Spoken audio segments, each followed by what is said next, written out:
Yes, I had to cut the stream off before you found it. I had to turn around and go back for a couple things that I forgot. Anyway, man, I told myself I hadn't taken a selfie in a hot minute because I'm not a selfie kind of person as much as I do what I do. I'm still not. It's like it's like I don't know if I'm sure I'm a little vain, but I guess I just don't like being vain by selfie or something. Right? Because first off, even with my long ass arms, it's just like I don't want to fucking pose like this. Right? Meaning I gotta go fucking set my phone up in some way, shape, or form. Meaning I gotta go bother with a tripod or bother with like a fucking tree stump and a balancing act. So therefore, I don't selfie.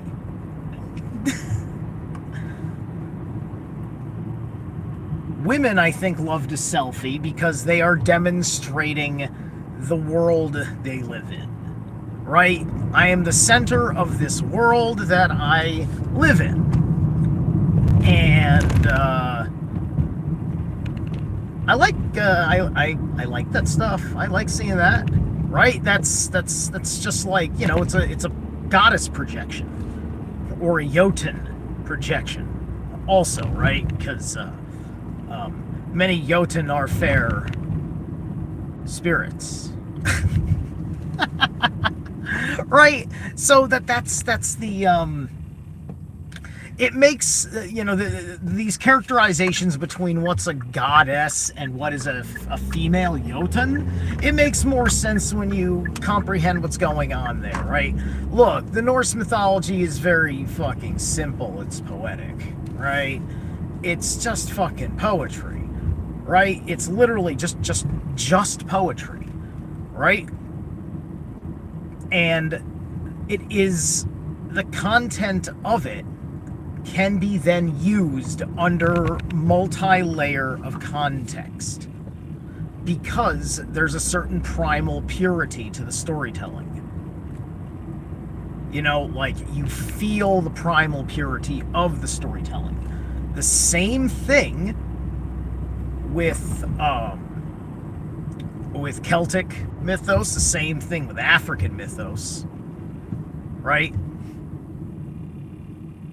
Anything where the mythos involves origin stories of harsh places, right? Or involved a harsh place within the context of the origin story, right? And the proper translation of the Bible in Genesis is no different with void and without form is mistranslated from the Hebrew word that I am not caring to say right now. It's just I don't have it certain in my forefront because I don't spend that much time studying Hebrew right now. Mostly for anti-Semitic reasons. I'm kidding. But anyway. God, y'all can't take a joke. I'm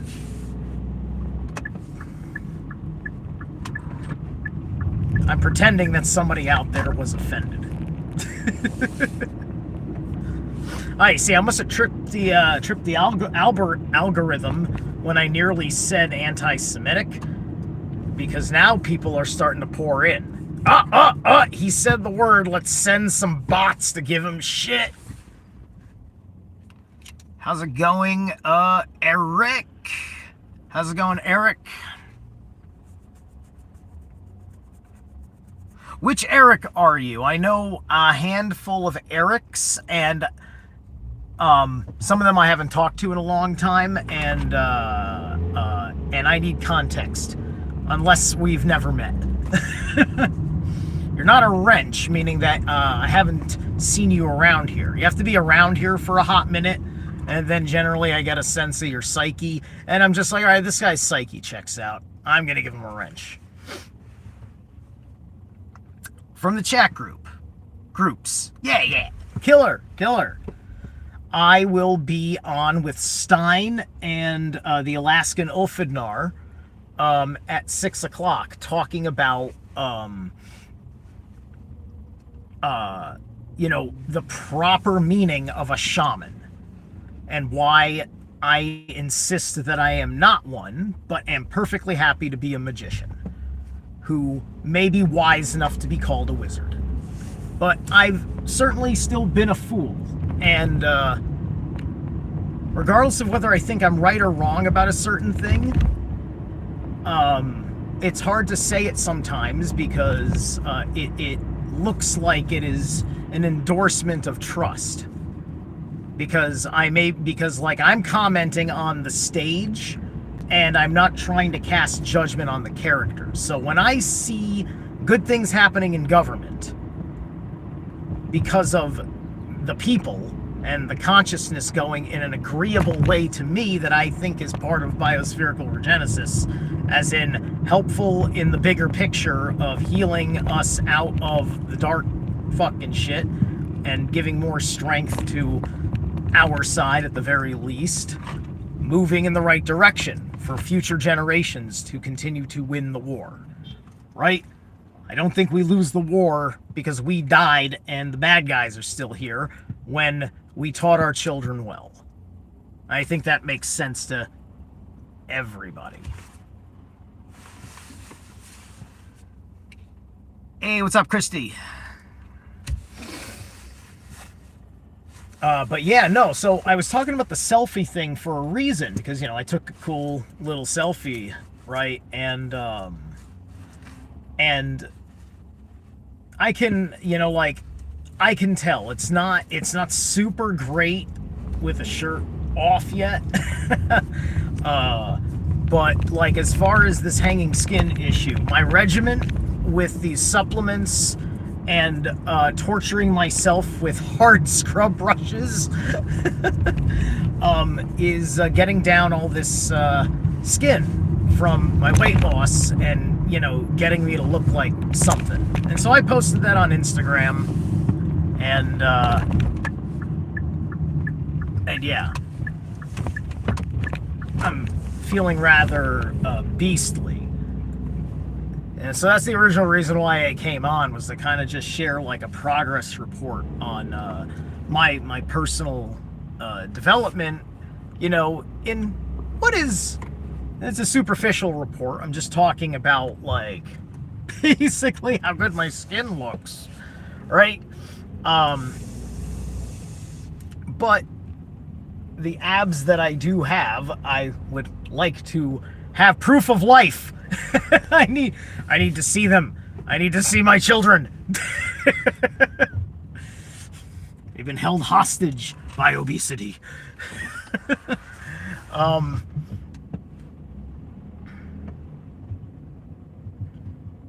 Let's see here. Ugh. Hey, what's up, Corey, the Phoenix Enigma? I'm gonna tell Corey right now. Hey, Corey, you still have to watch The Holy Mountain so you can hear my breakdown, my de-occulting of The Holy Mountain with Slick Dissident. So you got to go watch The Holy Mountain, and you better watch it fucking high as a kite. Everybody go check out the Phoenix Enigma. I don't know when he's gonna experiment with YouTube, which I think still would I think YouTube still would retaliate. So I personally think doing uploads that get initial approval would be the way to go, and then let that run for a month and see how See how it goes. That's my thing. I think you should come back. I think you should work a way into YouTube. Alicia's doing it now. Drop your links in there. And yeah, and everybody go to Rumble or DLive or a couple places you can go and catch the Phoenix Enigma. All right. So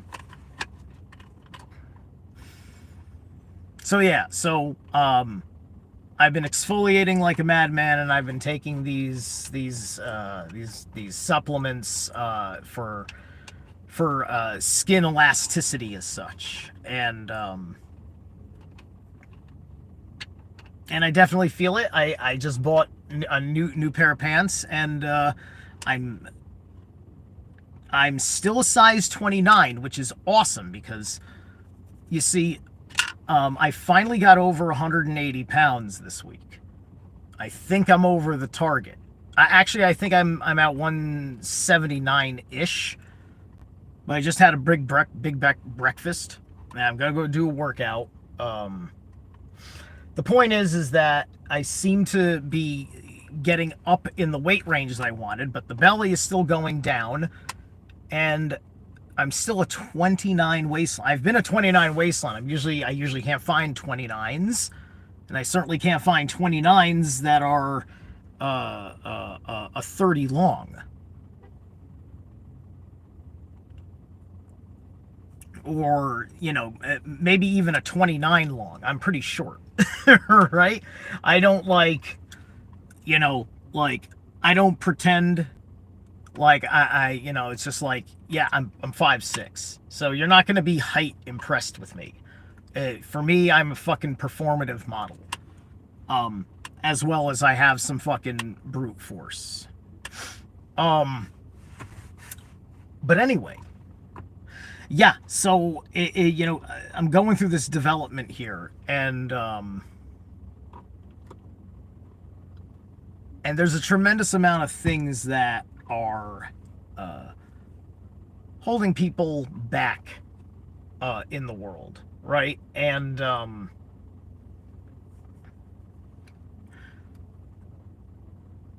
I think something that's barometrically great right now with people is that, even though I am not a quote podcaster that is like somebody to be mentioned in too many circles, under 500 subs, it's all good.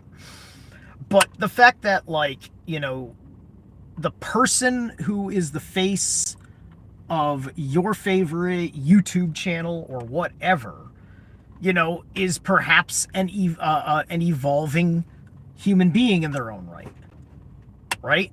A lot of people talk about Candace Owens as kind of like the good version of a limited hangout, right?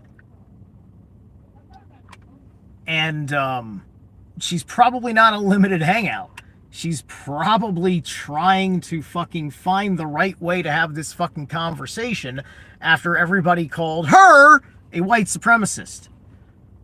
A woman who got her public education in Stamford, Connecticut, which is currently where I live in this area, as everyone knows.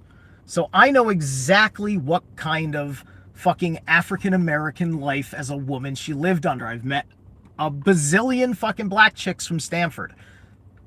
They're all sweethearts, like her. That's who she is. This is for fucking real. And she's having a certain freedom of speech based conversation that is ironic in the liberal community, right? This is also the hatred of Kanye West is a similar kind of hysterical,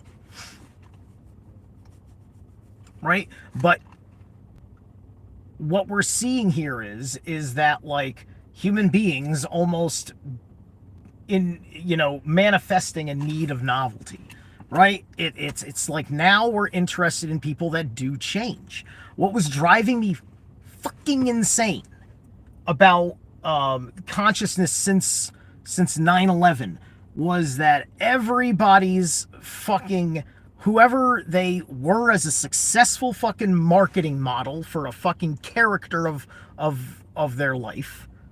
This is the reality TV phenomenon. Is meant to live like that forever. Like Groundhog Day, but you never try to fry yourself with a fucking toaster to get out of it. Right? Right? I love Groundhog Day because I was totally into the idea. Like, I was fully emotionally invested in Bill Murray getting the fuck out of there. I was in Bill Murray's fucking shoes in that movie. Right? For the movie. And then eventually I started to realize the Groundhog Day-like aspects of my own life. Right?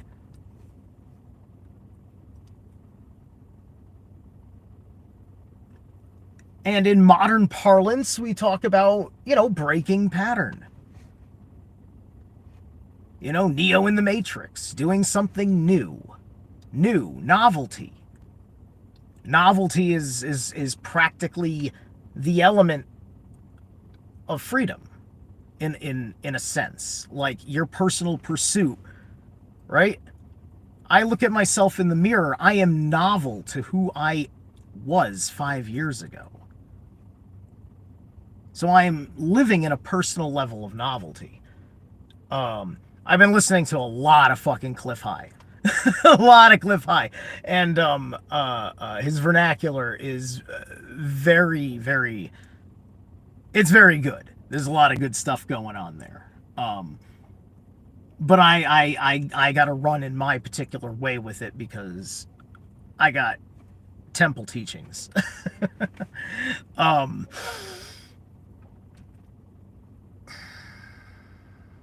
So anyway, I am going to go to laugh itness. The laugh of the itness, right? I'm gonna go laugh at how fucking weak I am compared to the pros. All right, I'll catch you guys later.